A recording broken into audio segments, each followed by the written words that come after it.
be continuing to fuel things as this protest grows, but perhaps even instigating it from the outset.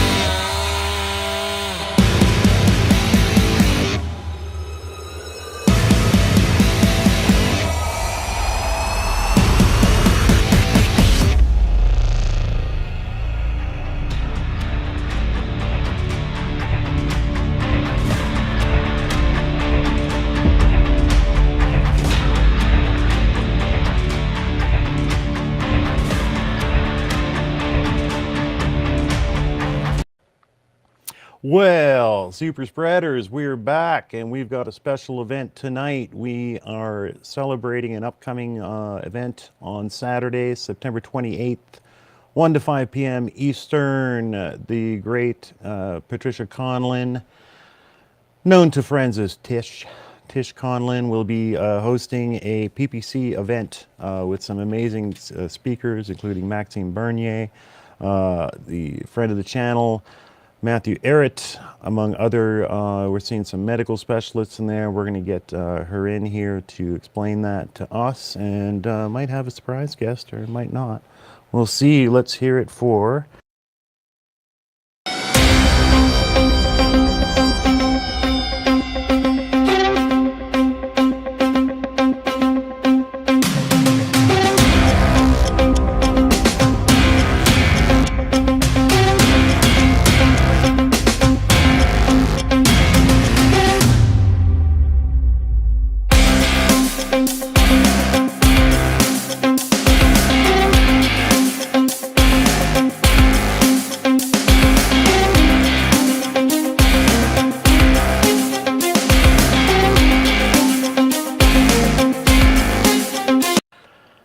Tish Talk. Let's talk. I love it. Hey, Jason. Wow, that's so pro. How are you? Oh, good. It's great to see you. Great to have you on here. It's great that PPC is getting the machinery oiled up and rolling. What's the story behind the creation of this event?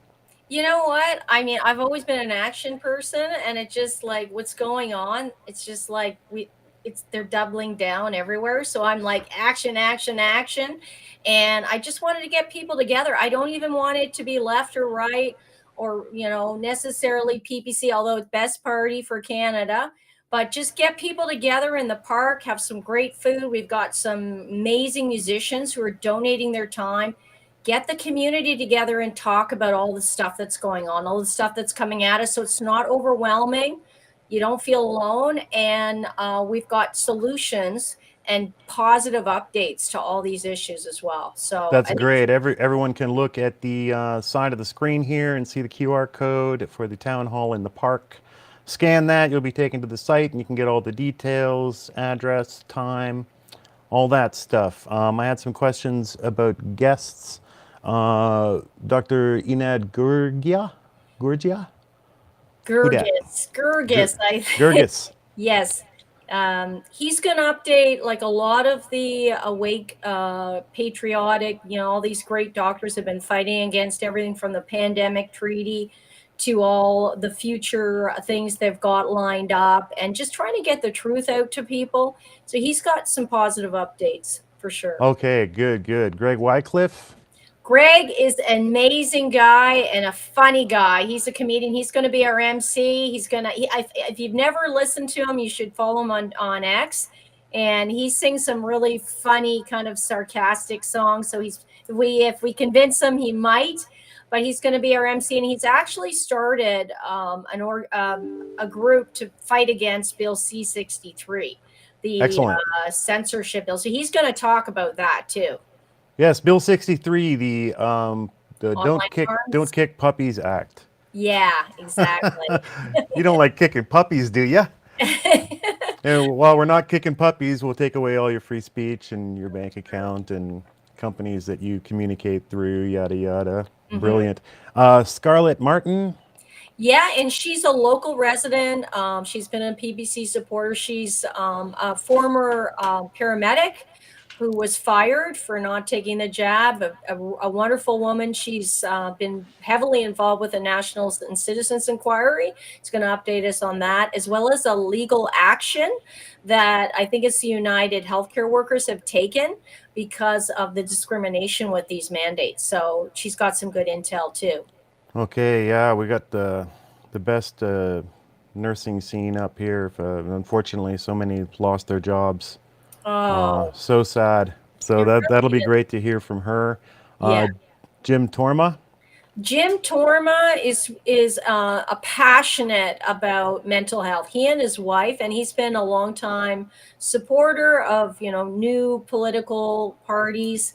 But he's going to talk about the crisis in mental health and positive things we can do. He and his wife have volunteered for years, countless hours to help in that area. So I think he's going to talk about some of the things that are going on, so we know, and then maybe some of the better ways forward. So it's good. It sounds like each person's got, Something different. something to report, something to action. Yeah, 'Cause exactly. it's action Tish Conlin. Action Tish Conlin. There's a mouthful. Yeah, Kind that's of catchy though. I've never heard of that one. Yeah. Yeah. Well, it might stick. Now let's see here. I'm having trouble making it out. The banner's so small for me. Oh, who's this Matt Ehret guy? Oh yeah. Well, a lot of people are coming to hear just Matt alone. He's getting really well known internationally. You know him well.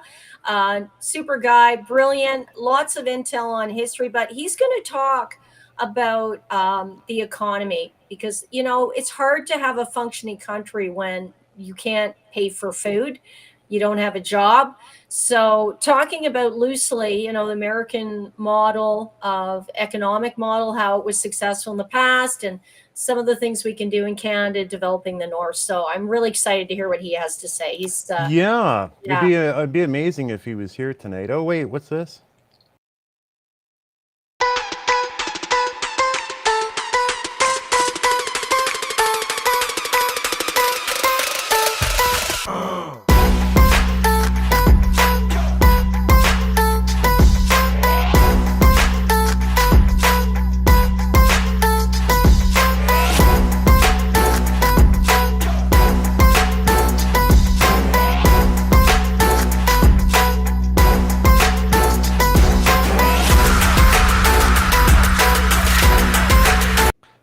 All right, that was the abbreviated version. I couldn't handle the whole hype track there. Yeah, too much awesome. Yeah. No, Great to see you, man. Jason, you designed all of our introductions to our own podcast. So Yeah. bind us all together, man. Yeah. Funny. Yeah. Yeah. I'm the MSG. Oh yeah. Yeah, Oh the good MSP. yeah. Great. Yeah, great. Thanks. Good to see you, Matt. I know in the past, I think it's very hard to take much of an issue with anything that's on the major PPC platform. Although there's still so much friction out there towards I think Canadians and Canadian conservatives throwing down and committing. But it takes a long time to turn a train like that around. I'd like to see some growth this election. And I know we've talked in the past about it before, and something that you'd like to bring to PPC's ideas for financial reform and in the future. And according to Tish, that's going to be kind of your direction on Saturday when you speak. Like, can you touch on some of the subjects you think you'll hit? Yeah, most certainly, and that's sort of, I guess, my mandate, my mission is just to try to help utilize whatever resources that I've put together in my deep dives into history, especially with the history of Canada, to figure out what has worked throughout past generations in the battle against this oligarchy that's been latched on like a parasite for a very long time, trying to do today the exact same shit they were trying to do, generations ago, a century ago, 2 centuries ago. It's always been the same pedigree, which is global depopulation, make people dumb, fight each other, and stupid. Like that's always the thing. That's the the invariant. And there are certain techniques that they utilize to achieve those ends. And there's been certain common methods that have been deployed to successfully resist this thing, and at different times, at better moments in our past, especially as Canadians, we have acted wisely, with a sense of problem solving, like a real sense of how to utilize the powers of the nation to solve problems, to defend the people against the interests of this parasite class. And unfortunately, a lot of those lessons have been obscured for obvious reasons, because those who have are shaping our constitution.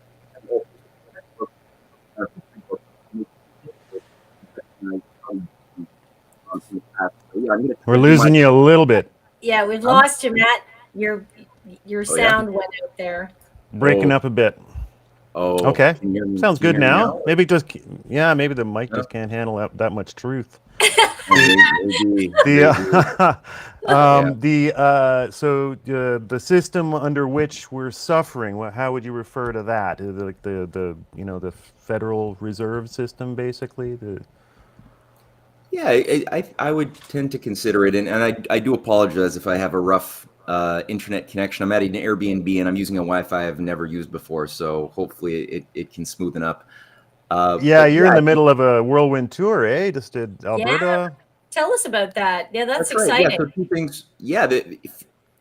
Global feudalism is the name of the game. That's always been the fight under some form of a unelected priest class of elect that want to lord over the depopulated masses. So that's always been the name of the game.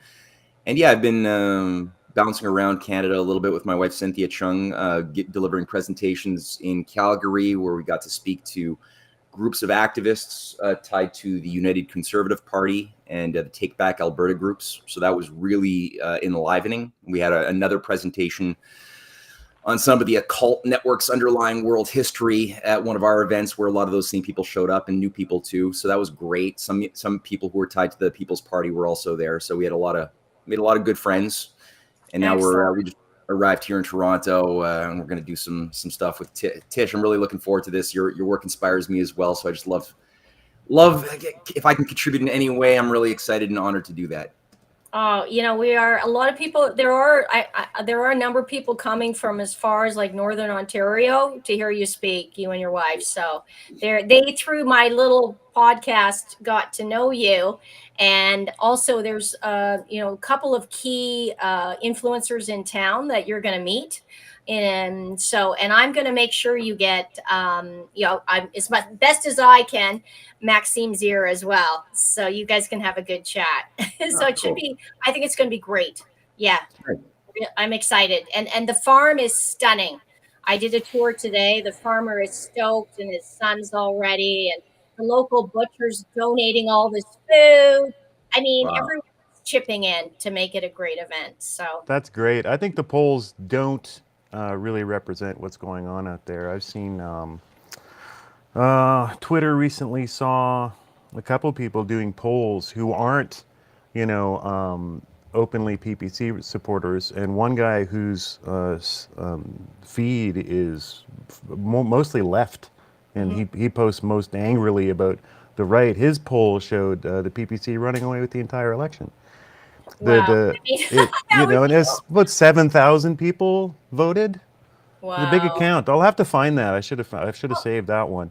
Well, the numbers aren't showing the reality. No, I totally agree. And for me, it's all about, I want to be, if in future, someone you can trust and someone who's stood on the right side of history. And I just can't do that running with the Conservatives right now. I mean, there's some good people in there and some other things are good, but it's a real neocon thing right now. Matthew can talk to that. I mean, I can't believe it's almost like foaming at the mouth when Poilievre talks about giving more weapons to Ukraine. It's like, what happened to being a peacekeeping nation? PPC is the only party that's against these wars. It's the only one putting Canada first. It's the only one who's calling for an inquiry into the fraud behind COVID, which is becoming clearer and clearer. It's so there are some real differentiators out there that people are starting to see, and I mean many more, parental rights and et cetera. So I think if we all just keep going and influencing from inside and outside, it's making a difference. So I know I can influence a lot more outside at the moment than I could if I was an elected official, because you're really muzzled Yeah. what you can say. Yeah, I mean, good. I wanted to bring up quickly a post from Max about monetary policy, and he's shared this: U.S. passes 1 trillion quarterly interest on the public debt. How's that even possible? So it's quite a big one. I won't read the whole thing, but I just wanted to quickly go through this and see what you guys' reaction was and what your reaction was, Matt. Although monetary policy has a huge impact on our lives, most people don't pay attention because they find this topic too complicated and boring, but it's not. The U.S. Federal Reserve cut interest rates by 0.5 percentage point yesterday, which reverses the higher rates policy of the past few years to fight inflation. Even though we're not in a recession and prices are still rising, major central banks, including Bank of Canada, are cutting interest rates. I believe they will start massively printing money again soon. That is, buy government treasuries that fund government debt with money created out of thin air, like they did during COVID. Why? Because all Western governments have accumulated massive debts and are becoming insolvent. Servicing that debt is costing more and more. Let's see what he puts up, something for solutions. Canada is particularly vulnerable because our economy is so integrated with the U.S., but also because most of our foreign reserves are in U.S. dollars. Foreign reserves are the assets our government and central bank hold to support our currency and pay for imports in times of crisis. We're not prepared for any of this. Our political and media elites have no clue what's going on and will dismiss what I describe above as impossible or very unlikely. Thoughts on that? go ahead, Yeah. Matt. Yeah, I'll just chime in on that one. I mean, the whole economy is really a time bomb. I mean, there's a lot of things that can be said about this, but just to get at the heart and the crux of the matter is that we're sitting on something that blew back in 2008 with the subprime housing market bubble, which was based not on a crisis in subprime so much as that was just the trigger that began to usher in a chain reaction of the everything bubble. Like everything has been speculated upon, gambled upon, turned into so many different types of debts have been securitized, turned into assets on balance sheets, and then gambled upon, on the spot markets, futures markets. And that's been going on for really since Alan Greenspan. Yeah, he's a spawn of hell. But Alan Greenspan normalized, creative financial instruments as his creative solution to solve the actual blowout of the financial system, the 1929 style blowout that actually hit us back in 1987 when the global financial markets went down, or the Western financial markets collapsed by like 27% in a day. And the whole thing was going down. And his solution was, well, let's take these what he called creative financial instruments, like junk bonds that formerly would get you thrown in prison, like Michael Milken was rightfully put in prison for gambling with these things. They're crap assets, not worth anything.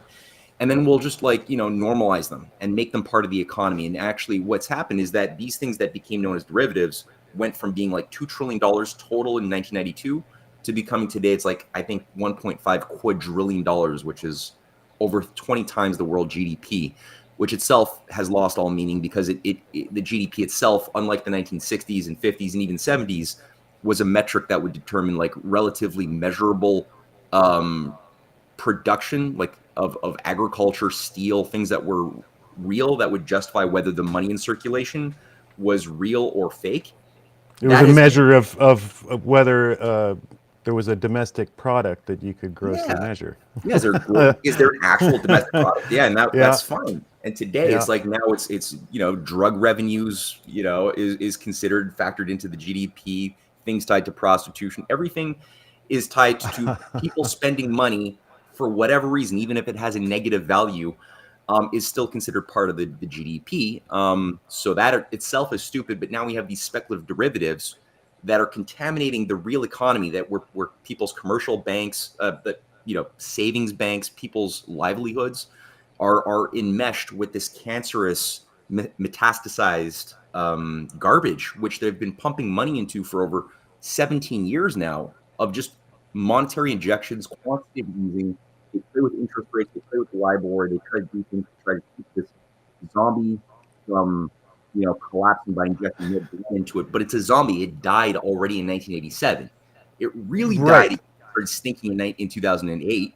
But they just kept on trying to bring it back. And now you have this new phase of meltdown. And so something's got to be done. And that involves serious reconstructive surgery to heal the healthy tissue, whatever little is left, that has to be separated from the crap that's killing us, like it is, like you would do in any surgery, and then start a rehabilitation process of the part of the economy which is tied to, and this, I guess, what I'm going to go through in my remarks at the Tish Conlin Bernier event is to just try to get across how simple this could be if we just utilize the power of the nation state that we have rightfully at our disposal still today. The system hasn't blown out yet, and we could rehabilitate the infrastructure, the part of the economy that we live in. That has to be turned into the economy once again as it should have been, and then return to a multi-generational perspective to start building up the things we let decay over the past 50, 60 years of globalization. So we could do it, but it requires like a way of thinking that's unfortunately become a little bit too rare. Yeah, America had like the Bretton Woods system created, and then Glass-Steagall is another one that all created with good intentions, and they've spent the last 70 years worming their way out of that one thing at a time until we're all just riding a speculative bomb into oblivion. I'm encouraged to see posts like that from Maxime and the People's Party, because to me the solutions on the table in Canada and the choices for Canadians are Trudeau, just keep going, everything's fine, don't look at it. Singh, who just say it's all rich billionaires' faults. It's the greedy grocers that are causing all this. Poilievre, who cut taxes.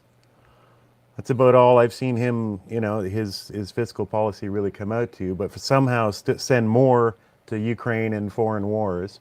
And then I come across that post just a couple days ago, and I reposted it with the comment, "Who else is making posts like this?" No. I'm not trying to make the show into an ad for PPC, but this is real. Who else is putting out an incredibly well done post detailing the issues with the modern financial system and proposing solutions? Nobody. Yeah. Well, yeah. I have to chime in that last night I was very fortunate. I was asked to attend a private event hosted by Frank Stronach, the founder of Magna. And really, he's 92. And I just admire him so much because he understands the basics that, really companies have gotten to the point that small business, he proposes, should be tax exempt, because we've destroyed our small business, we know, through COVID and over-regulation. And so he had sort of a foundation that he went through with us, like 7 reforms. One of them was, anyone under 300 in terms of total headcount would be exempt from tax just to build the company, and then profit sharing. Not affecting any government jobs, because I want to have jobs, Canadian jobs. We have to focus on building jobs, all jobs, but attrition. So we want a more accountable government over time. He had some really good ideas, and also just the importance of food, healthy food, because really Canada's economy is connected to our physical, mental, emotional health. I mean, if you aren't healthy, as a healthy individual, you're not going to be productive as well. So, I mean, as a holistic nutritionist in my background too, I found that really refreshing. And he's invested a lot in farms and farmers, and he has an organic restaurant, which was delicious. So, it's just nice to see like Canadians, successful Canadians, like realizing there's a serious problem and getting involved. So I was just delighted to talk to him. Really great. And that's I great. would endorse some of his ideas, not all of them, but I mean, certainly politically, he has great ideas. And that's what we need. We need new ideas, but also some of the things that Matthew's going to talk about is the foundation has been there for over 100 years. You know exactly how long the American economic system has been around and how it's worked. Yeah, Matt, so just outline for him. We don't want to spoil for the weekend, but outline for him, what could Canada do tomorrow to start reversing this trend and get real GDP and get real money back in the system? Bernier mentioned petrodollar system. What do you think that Canada should start look at to achieve stability, independence? Well, I think the most strategic thing that Canadians need to think about and hammer at, as far as like a real battle plan, is and getting at like the weak spot in the armor of this Goliath that we're all up against, is the issue of the Arctic that Tish just alluded to, that I will be definitely saying a few things about. And you and I, Jason, just finished a production that went public about a month ago on the issue of the geopolitical importance of the Arctic throughout the last 170 years, especially as a pivot to world history that most people don't appreciate the importance of this, like, sort of really last underdeveloped and unexplored, you could say in many ways, domain of the Earth. Specifically with the outlook towards the Bering Strait and the connection of rail and development corridors that come with rail through Alberta, through British Columbia, but I think probably Alberta is the place that it would be spearheaded through into Alaska and thence into the Bering Strait and Eurasia more broadly, which is already experiencing a vast growth, a renaissance of advanced technology, rail development that's uplifting people. 1 billion people have been lifted out of poverty in the past 20 years alone through this type of thinking, which we don't have anymore in the West. But President Trump, before he was ousted in September of 2020, passed an executive order that has been almost forgotten, but I think it's the most strategic thing that needs to be revived, endorsing and giving full government support to the Alaska-Alberta Railway, and that would also connect down to the lower 48 states and be a driving force for opening up corridors for developing access to mines, resources that we have aplenty throughout the Arctic. It would also involve connecting different native groups that have been isolated in little concentration camps and kept out of any type of developmental pathway of progress for generations. A lot of damage has been done by design by those who have been manipulating the native bands in order to create a barrier to actual, real, authentic national development. So that could be undone as a new type of philosophy of long-term thinking is engaged upon. But with that would also come up an idea of war avoidance, because Canada is currently being pushed, and we've actually accepted a strategy, a new defense doctrine in the Arctic for installing long-range missiles, which Trudeau fully endorses in the Canadian Arctic. It's not just in Ukraine and around Russia's southern perimeter, but also in the Canadian Arctic as part of an attack plan that most Canadians have no clue that this is already being, it's full throttle moving forward right now against the wishes of any Canadian there was no vote, no plebiscite. So that's something that would change the character of the Arctic from a place of war into a place of mutual cooperation with nations that we could easily go to world war with, like Russia, China, and others, and instead find mutual collaboration. And with that also a new idea of economic value tied to real things in the real world that are measurable and that improve the lives of people. And with the idea that capitalism itself can find a soul once again. You know, we know what soulless capitalism, fake capitalism looks like, as far as the Bilderberger, World Economic Forum, monstrosity that's done so much damage in the name of capitalism. But really, it's been imperialism utilizing capitalism as a mask to just enforce the rule of a hegemony over the masses. That's done a lot of damage. It's turned our world into a giant casino bubble that's about to pop by design. And instead, we could get back to what, Frank Stronach, I was happy to hear what you were saying about his idea of domesticating capitalism in a moral way, so that you could return back to the idea that capital should be tied to entrepreneurialism, people actually being the best of themselves and also making a profit by having great ideas and having some collaboration with the state. So it's not the idea of the state versus the people, but the idea that the people are the government. We are a participatory type of system, and as such, capitalism has to be reframed around what are you doing as a nation state and what are you doing as individuals at the same time for the benefit of each and all at the same time, right? No dichotomy of one versus of the whole versus the parts like we've been living under. So I think that the Arctic development is really a key thing that I'm going to be pushing on heavily, and we're going to keep doing that going forward. Great, good. So I've thrown up the QR code for people to go and watch that on YouTube. The amazing script that gives a mind-blowing history of another thing, as you said, most people don't know. We're into like the 200th year of Russia trying to cooperate with America, and Canada. The Alaska sale itself is a gesture of peace and goodwill, and Russia helped the North in the Civil War.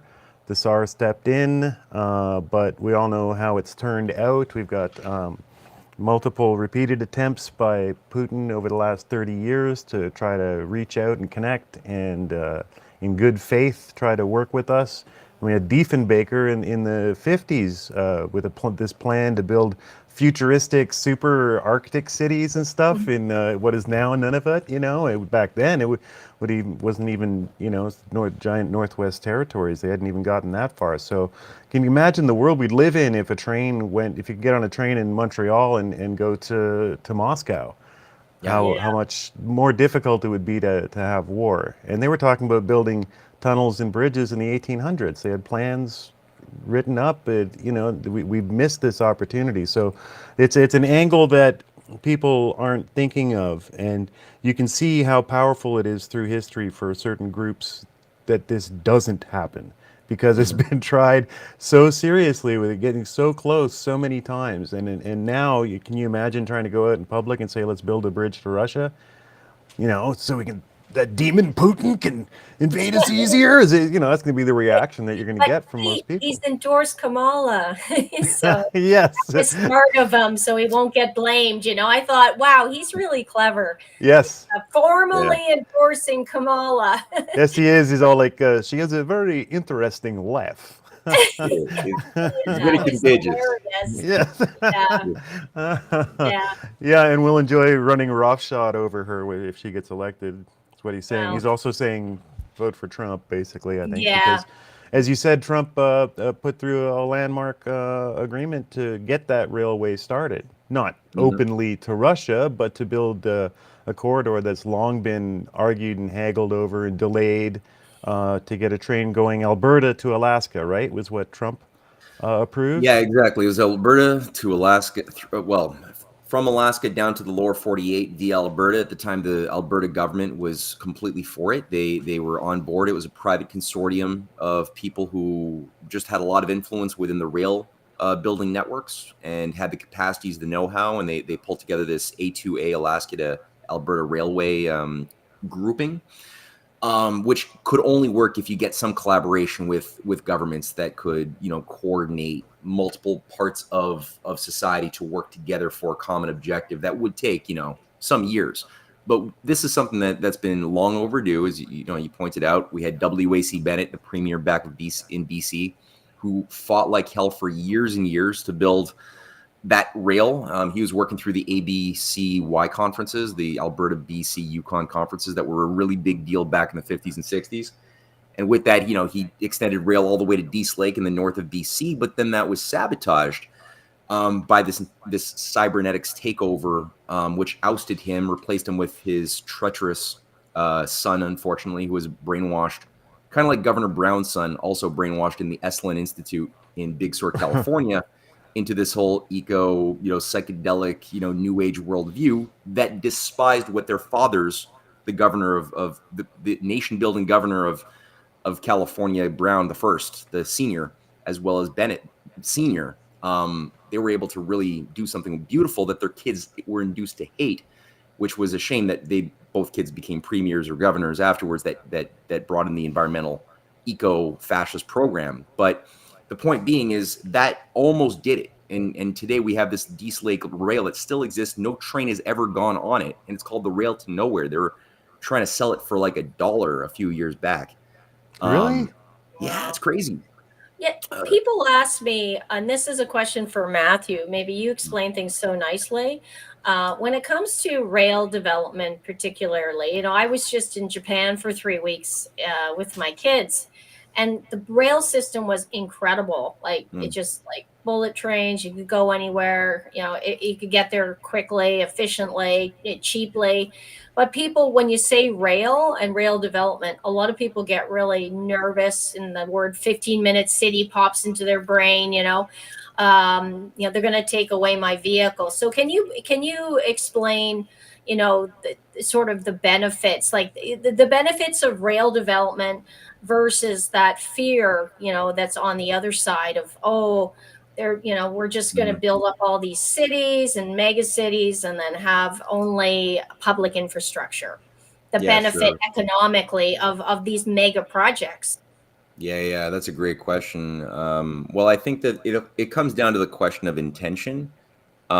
Like if we look at the West, there's been a conscious, intentional design to destroy what rail we used to have. We used to have back in the 1960s, double the rail we currently have. I have rail going back behind my house. It's something like 30 miles of railway all the way down to New York and down into Boston from behind my house. It used to be, and I live, in Quebec.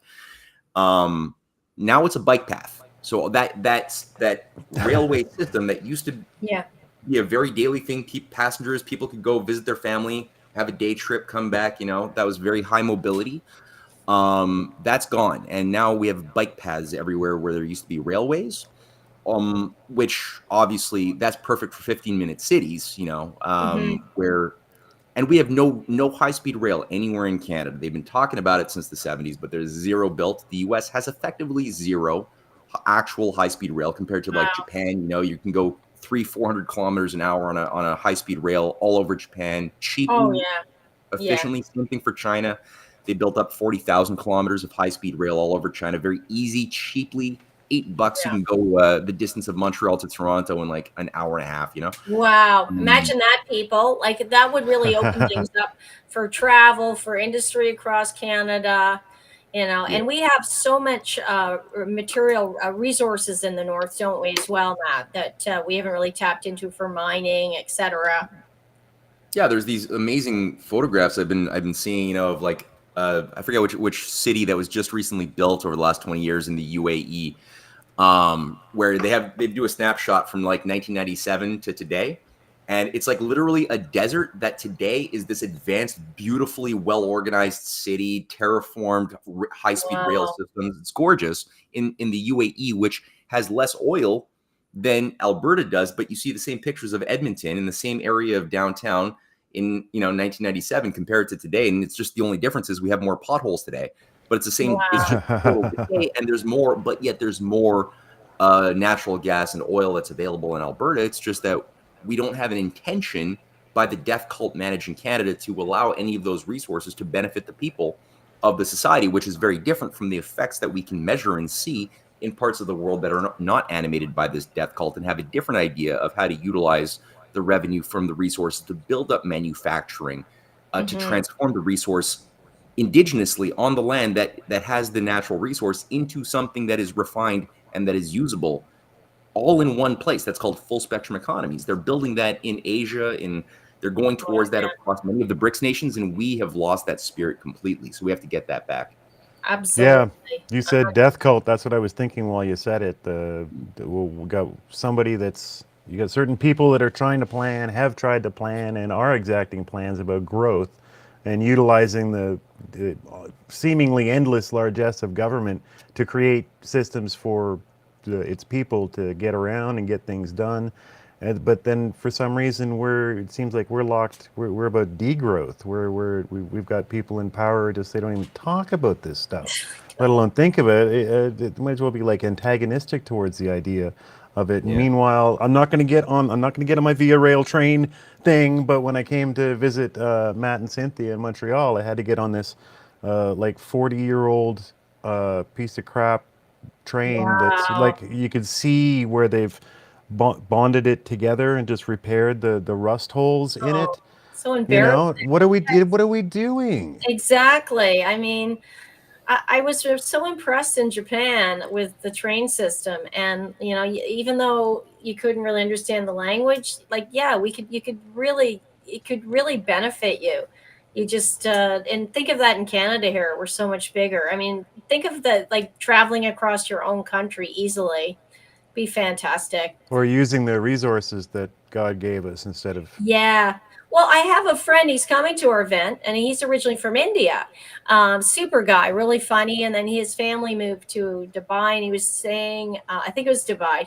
He can correct me if I'm wrong. Anyways, he was saying the government was so concerned about everyone, quality of life, and the cost of living was so low. And because they were so rich with all their resources, that you could see the benefit to the people. And they always made sure everyone had a sandwich even. So at least, even the poorest of the poor got one really good meal a day. I mean, and can you imagine in Canada? It's everything is up to the people. I mean, crazy. Yeah. Yeah. Here we make sure everybody gets a clean needle a day. Yeah, and everyone gets like their, a mail in. Would you like made? All designer envelope. How about Yeah. made today? So Tomorrow. it's like priorities, right? So I know the nothing's happened on these pipelines and stuff. The first act up here and down there were to kill the biggest pipeline projects that we had going. So we're continuing to buy oil from Asia and crazy stuff like that when it's right on our soil. I know that a huge contrast is the platform of the People's Party of Canada, which is get these things built and get the oil moving in any way possible, including and up to and invoking, governmental rights to just say, sorry, we're doing it. We need it. We're in trouble. Yeah. So that would be interesting if we could get wealth flowing. We got to see, 20 years ago when the fracking was Yeah. hitting, what happened to Alberta. It was insane. It was the new gold rush. Yeah. We could bring up the economic platform of PPC if you have it handy. Yeah. But it's excellent. It's really sound, I think. Always open to suggestions, but it benefit every Canadian. I think every Canadian, that's something we can unite on. Is most people, the majority are struggling with a lot of things, but the economy is something that we could all unite on, that would help us, and it would be a fix, and you could fairly easy and fairly quick. Some of the things that Matthew will talk about are more long term, but there are things you can do immediately too with our oil and natural gas.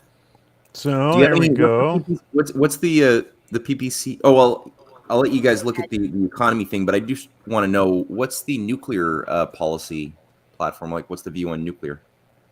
Well, I'm personally very positive, Matt, as you know, and I think on that, I think that we have shared with the cards as well. And obviously, it makes sense. I think you might know better, our uranium here in Canada. We have so much, and we have great infrastructure. So I'm bullish, and People's Party. I don't want to 100% speak for them, but I think Maxime will confirm that as well. We want to be energy independent and lower the cost of energy as much as possible. And as you have taught me, and I've learned before through my father, who was a power nuclear engineer, it's one of the lowest costs of energy and very safe. Mm-hmm. Yeah, and you talked about fusion as well. Future that we're not as far off as we've been led to believe.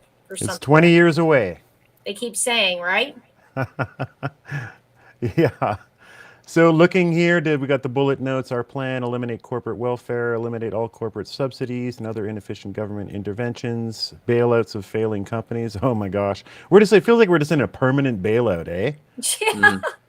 Yes. Lower corporate taxes, 15 down to 10. Now this is huge, especially if we're talking about small businesses. I know living rurally now, especially, I know so many people who are running very successful, for the size, usually businesses that are just the guy and his skill, and he networks himself to, $1 million business.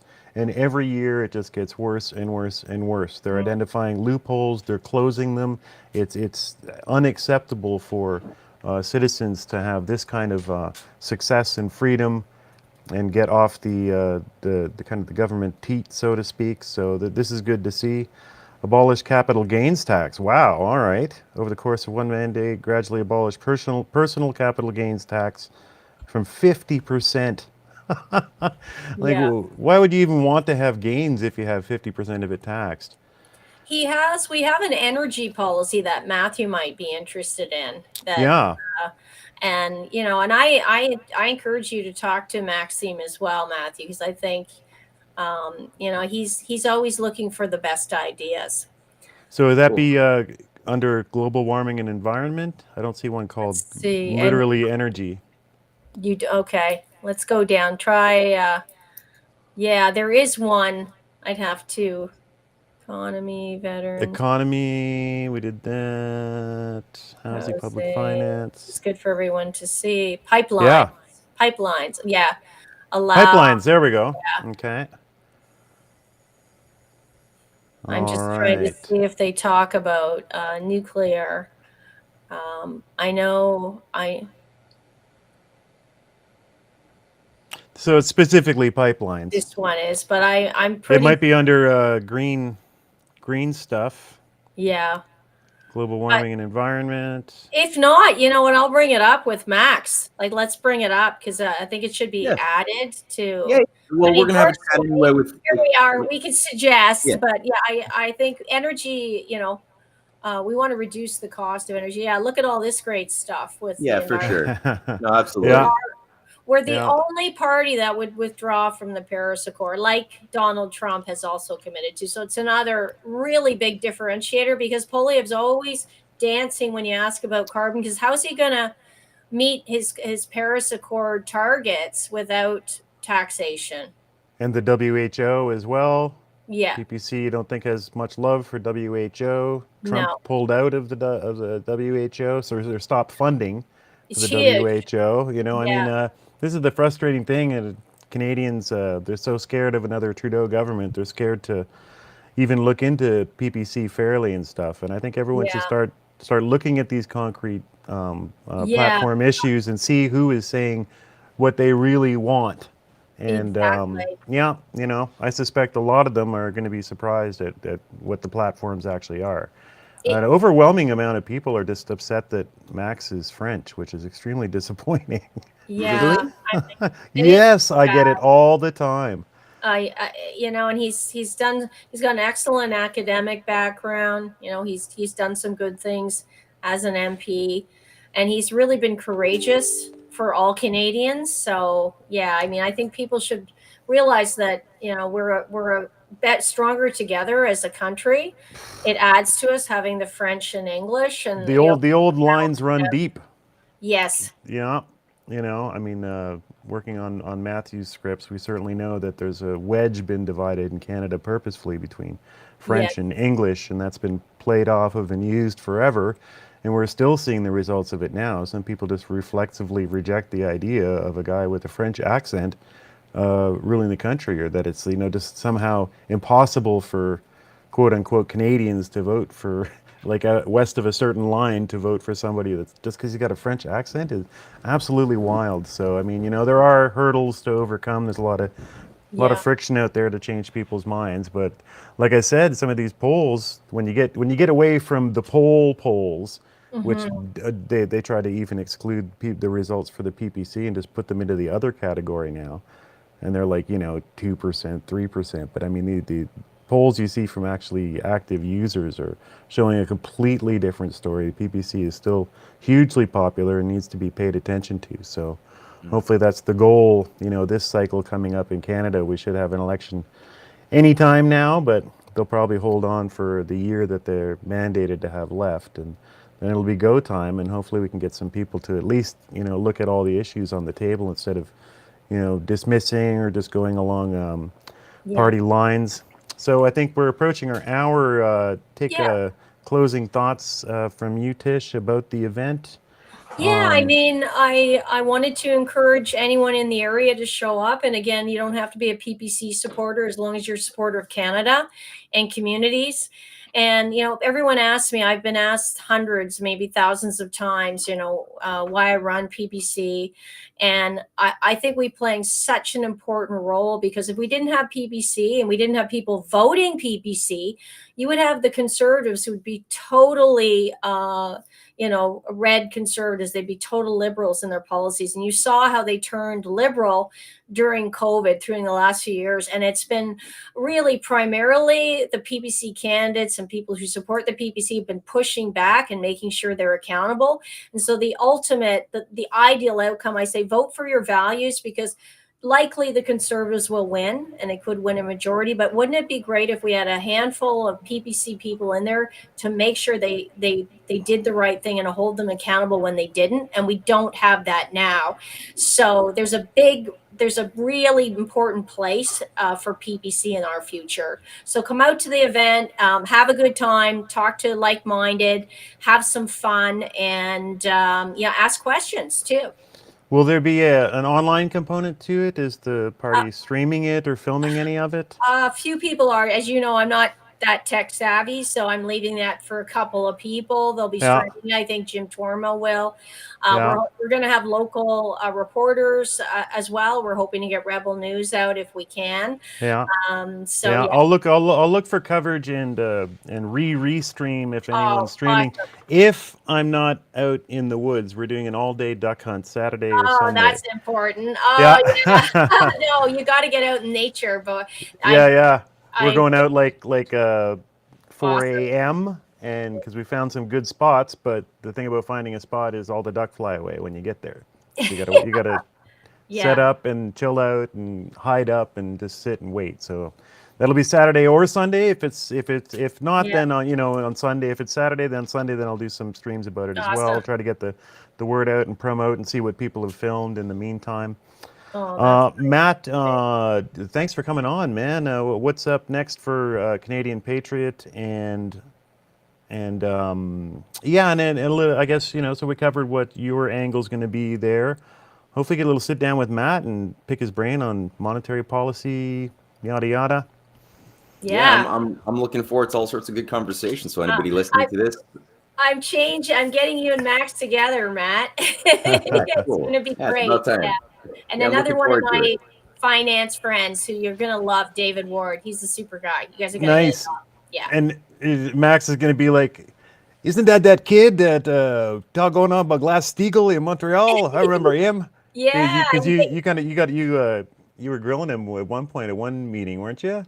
well, yeah. Again, I like him. I support him, but at the same time, I really wanted to know what his views on Glass-Steagall, and I'm hoping that that we can continue talking about Yeah. some Yeah, things very pertaining cool. to that, the role of the government in dealing with Yeah. the tsunami that's about to hit us and other things. So I'm looking forward to these Yeah, yeah. conversations. Yeah. Yeah. And Exactly. anybody who's going to come as well and give their support to Tish, who, again, Tish, I really, really appreciate your work, your insight, your passion, and the PPC. Again, I've found a lot of people who are members of the PPC who are just the best Canadians I've met with the most solid passion. And even if you're not a member of the party, I think that we're all in the trenches, in the front lines together, fighting this whole technocratic globalist takeover attempt of humanity. And so we should all figure out a way to work together, learn with each other, and fight in harmony with each other. So people should, if they've got the opportunity to vote PPC, just do it. Just like Yeah. no one else is even talking about these issues that are going Yeah. to affect all of our children's lives for many generations. So let's actually get behind that. You know, and I have a like a call to action for people listening is just join PPC. What is it, $10? Like it's like a little bit more than a cup of coffee. And to join it, you still can, in Canada, you're not limited to one party, but you get all the information. Like it's rich, the information that comes at you from head office and all of their policy positions. So, and then you can find out about events and things. So $10, just join the party, stay in touch, and then vote with your conscience down the road. For sure. So quickly putting up on screen, Canadian Patriot. This is where you can find Matt's writing and his wife Cynthia Chung is both an incredible mind on historical outlooks for Canada and the world. Especially there, I want to put up a QR. Pause this and follow that QR code to help Canadian Patriot fund making more of the films that we make together and keep stuff like the Arctic development message for the world going out there. Tish is available here for her page with links immediately to PPC right at the top and all that stuff, and you can find out the details about today. Okay, guys, I want to say thank you for coming on by. Nice, short and sweet one tonight, and we look forward to Saturday and getting all the video rolling in from that event, and we'll reconnect afterwards. Thank you. Thanks so much, Thanks, Dave. Jason. Talk soon. I'll play us out with our song for the war pigs of Canada. Okay. We will continue to support Ukraine becoming a NATO member. Generals gathered in their masses, just like witches in black masses. Evil evil minds at blood destruction. Sorcerer of death's destruction. We will stand up every day and every way in favor of the export that the Ukrainian government has asked for. Today I'm announcing more military assistance.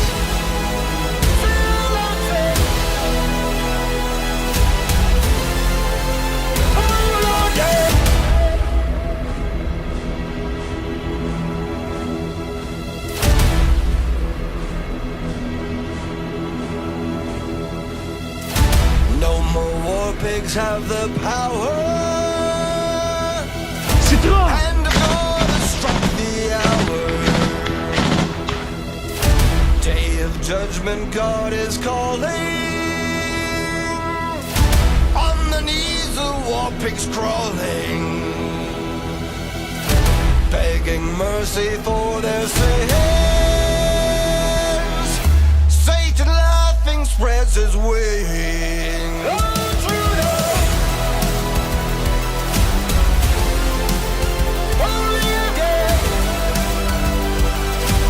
Our role right from the outset of the Ukraine war should have been that of a peacemaker.